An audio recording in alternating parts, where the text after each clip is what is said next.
Pas d'autres orateurs du... Ah, Rudissal, pardon, je suis désolé. Comment oublier Rudissal, compte tenu de la place qu'il a dans cette commission? Je suis désolé. Je sens T'es déjà, j'ai trop souvent un temps d'avance, je suis désolé. La l'opposition parole est à Rudissal pour le groupe UDI et à lui seul. l'opposition est maltraitée ce matin. Monsieur le Président, Vous Madame, voulez le répéter? Non? non, puisque c'est réparé. Voilà. À Madame vous, l'inspectrice Rudissal. générale, le décrochage, c'est une tragédie, mais ce n'est pas une fatalité. Et c'est, vous l'écrivez très bien d'ailleurs, Madame, un défi majeur de notre société, y compris par les coûts considérables qu'il engendre pour la société. C'est aussi, malheureusement, un serpent de mer, une ancienne d'une république vieillissante, qui aime à parler d'elle-même sans trop avancer. Et il faut bien admettre que les rapports sur ce sujet ne manquent pas, mais aucun n'est inutile, et celui que vous avez publié l'été dernier est d'une particulière utilité. Permettez-moi de vous en remercier, ainsi que les 11 autres inspecteurs généraux qui étaient à vos côtés pour le réaliser.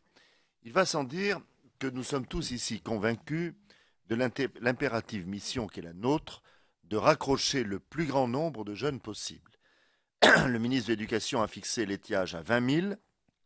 Nous considérons pour notre part, j'ai déjà eu l'occasion de le dire, que cet objectif est insuffisant sans pour autant viser à des affectations forcées, ce qui engendrerait de nouveaux types de décrochage. Et notre conviction est renforcée par les plus récentes études PISA qui, si elles ne sont pas réconfortantes, fixent au moins la hauteur de la barre que nous avons à franchir.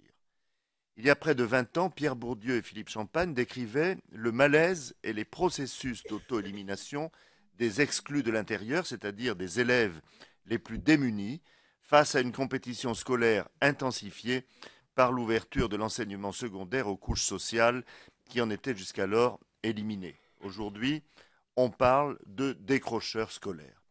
Votre rapport fait une cartographie des raisons et des origines de ce décrochage, des caractéristiques du décrocheur qui permettent pratiquement d'enrichir les théories du genre social à d'autres typologies les plus courantes.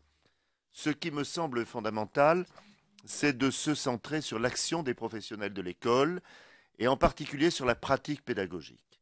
Parce qu'en réalité, et vous l'écrivez aussi, les conduites de décrochage scolaire interpellent directement le fonctionnement de la classe et de l'établissement, le sens à donner à l'enseignement.